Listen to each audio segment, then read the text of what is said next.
Hello, my name is Dawn Dart Ray, and I am an APSTA member and also a speech pathologist at Arbor Hill Elementary School, located in Albany, New York.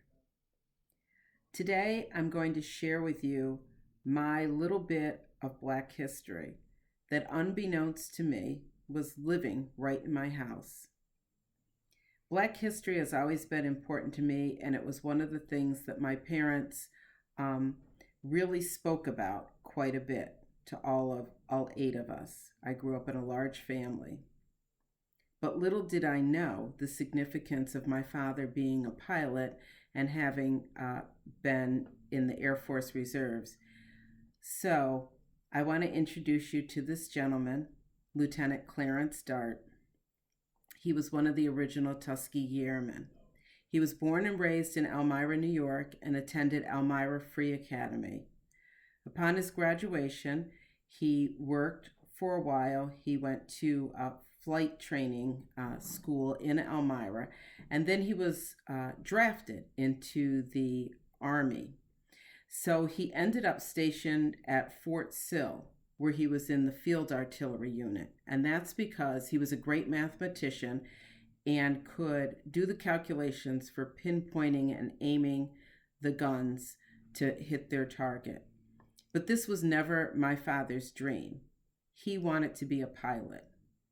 So my father, being the person that he was, bucked military protocol and wrote directly to the commander at Tuskegee University requesting a transfer because he wanted to become a pilot. That transfer came through, and he was sent to Tuskegee University, where he trained to become a pilot. He did, and he joined the 332nd unit of the 99th Fighter Squadron. During his time as a Tuskegee Airman, he flew 95 missions, 45 of those for the 12th Air Force in P-40s and P-50s, and then 50 of those in P-51 Mustangs. The tails were painted red, and they became known as the Red-Tailed Angels. They were very proud to say that they never lost a bomber. My dad was shot down twice, and of course he survived because I'm here. Due to his bravery, he received 5 Distinguished Flying Crosses. He received a Victory Medal, a World War II Victory Medal, and he received 2 Purple Hearts. After the war, he returned to Tuskegee, Alabama, where he was a flight instructor, and he rose to the rank of captain. Now, my father always wanted to become a commercial airline pilot, but due to the racism and discrimination, that was not to be.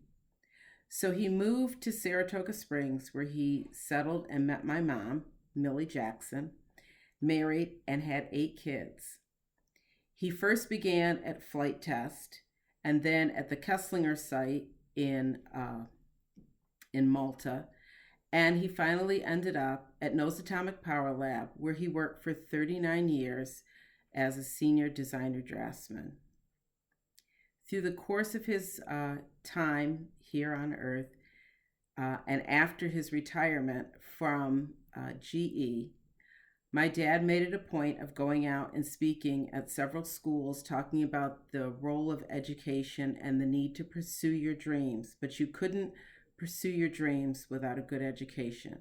And he would always say, it's not good enough to have a seat at the table. You have to come with something to bring when you're at that table. So Dad received several awards. He was inducted into the Military Hall of Fame. He received honors not only from the New York State Assembly, but the Senate and also Saratoga County.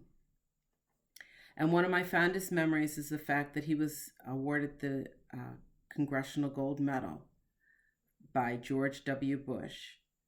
And when they were there in the rotunda, one of the things that George W. Bush said is, I'm going to do for you what no white man would do when you returned from the war.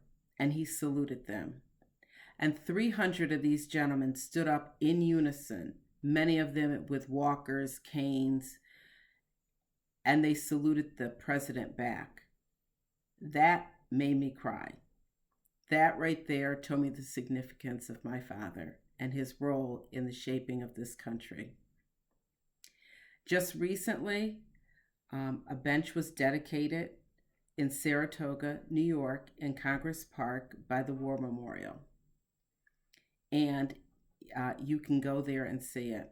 So I want to thank you for allowing me to share just a small bit of my personal Black history. But it is important for all of us to keep the legacy of all history alive, because Black history is America's history. Thank you.